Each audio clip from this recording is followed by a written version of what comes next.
Hey guys, how's it going? And welcome back to my channel. And for today's video, we actually have a topic here. No, we don't have merch to unbox. No, we don't have Snapchat tutorials. And no, we don't have unfinished broken vlogs, even though there might be one coming up pretty soon. We actually have a topic to talk about, and this is something I saw on Twitter. I saw this maybe a week ago, and I want to actually just make a video out of it instead of doing like a Twitter response, which I have if you could find it on Twitter. It was called 5 Jobs I've Worked, and I just want to talk about 5 jobs I've worked. Growing up, I've worked multiple part-time jobs, and I just kind of want to narrow it down to 5 jobs that had the most memorable experience. And yeah, so I'm going to talk about it. So I'm going to start from like from first to current, I guess. We'll see. But yeah, let's get right into it. So job number 1, Gamestop. Yes, I worked Gamestop throughout high school. It was actually really fun, especially like when you're in high school, like everyone in your friend group went to Gamestop. There was a Gamestop near the high school that we all went to, and when it came to the time that I was able to work in, I wanted money, I decided to work at GameStop. And at the time I wasn't really much of a gamer. I wouldn't really consider myself a gamer now because I'm one of those gamers that pick one game and kind of stick to it. So like at the time I only played Halo, and even though Halo was like a really big game back then, it wasn't really as helpful as far as like sales went in GameStop, because in GameStop, like I didn't realize there's like people like other games instead of the ones that I played. So everyone would always come in, ask me for recommendations, and I was always that guy like that gave the worst recommendations. So I was like, oh yeah, Halo's pretty good, but a lot of people were kind of tired of it. Some people like sporting games, adventure, or whatever. But that was a lot of fun. I worked there for I think like almost 3-4 years, and I had a nickname there, and everyone called me Ninja, not because I'm Asian, but because I worked fast and I was quiet. So that's just how I am. I work pretty fast. I like to get things done right away and just like keep things like nice and tidy, so it's like less work throughout the day. So that was job number 1. All right, so let's move on to job number 2. This was right after I started working at GameStop.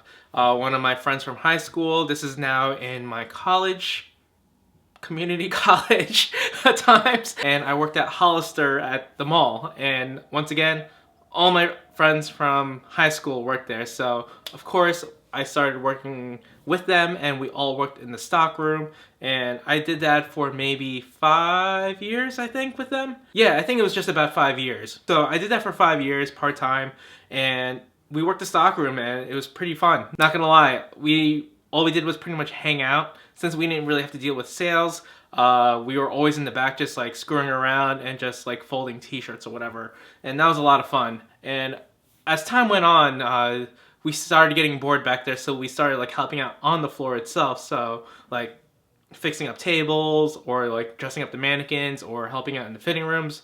Not registers though. I didn't get that far. So anyway, I did that for a couple years. That was pretty cool. And then I started a new part-time job from there, which was working at a photography lab / portrait studio, and it's where my brother used to work before he moved out. So as my brother was like moving, they were asking him if they knew anyone, and then my brother recommended me. So I was like, you know what, kind of over Hollister, they haven't really paid me much. I think minimum wage at the time was like $7 an hour. And this place was paying me $8 an hour, which was amazing to hear at the time. So I went from Hollister to the photography lab, part-time once again, but I was making bank, $8 an hour. How crazy is that? Not crazy at all. So I did that for the longest time part-time, and I did that for 7 years. And within that job, I also had another part-time job, which was playing for Alex Scoot. And I played bass for him from 2009 till like, I think we stopped 2014, and it was pretty fun. Not gonna lie, I got to meet a lot of you guys, and half of you guys are here because of Alex Scoot. But now I'm juggling the photography lab and Alex Scoot, and kind of still in community college at the time, trying to juggle that as well.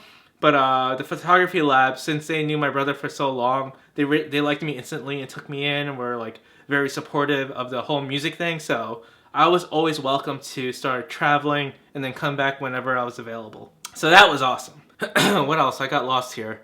What was I talking about?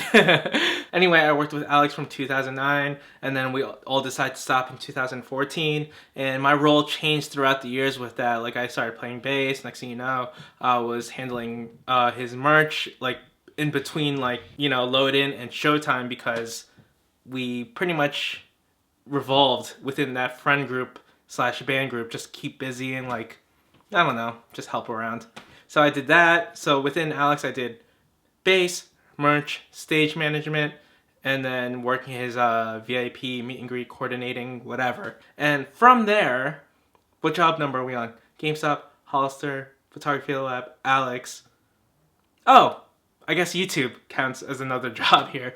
Then after that, I kind of started focusing on my own YouTube channel, because that's what you did when you worked with other YouTubers. You started your own channel. You know, like, it was a thing to do. Like, while you're watching everyone else do YouTube, you might as well do YouTube as well. So anyway, I started making my own YouTube videos. Most of it started doing like home videos from the road to show like everyone like, hey, this is what we do when we're not on stage or whatever. And then it turned into like doing vlogs. And then my channel evolved into doing like Snapchat tutorials. And then my channel evolved into like dying slowly. Just like every other YouTube channel out there, things change, you rebrand yourself, and that would be another job number 5. I did have other jobs in between that, you know, like I used to work at an ice cream place. I used to be like the ice cream manager. Oh, I have manager experience. I'm putting that in my resume. But yeah, I used to do that for a summer, like in between tours, just to have money for tours. Because earlier in touring, you really didn't make money. You just toured, got by, slept in parking lots, and eventually that started coming in. But yeah, I used to be an ice cream manager. I used to manage a team and make ice cream. What else? I used to work summertime jobs at my mom's old job. Now, I have a big boy job. Or as like my mom likes to call it, a real job. Real. I don't know. Anyway, that is my video of the 5 jobs I've worked. I'd like to know what 5 jobs you have worked, or what jobs you currently work, or if you had one job and stuck with it. Let me know in the comments down below. That's my video for today. Thank you guys so much again for watching. If you are new here, my name is JohnnyNacis. Be sure to hit that subscribe button and ring that bell so you know exactly when I post new videos. Also, don't forget to follow me on all social media. All links will be in the description box down below. Thank you guys again for watching, and I'll see you guys next time. Bye!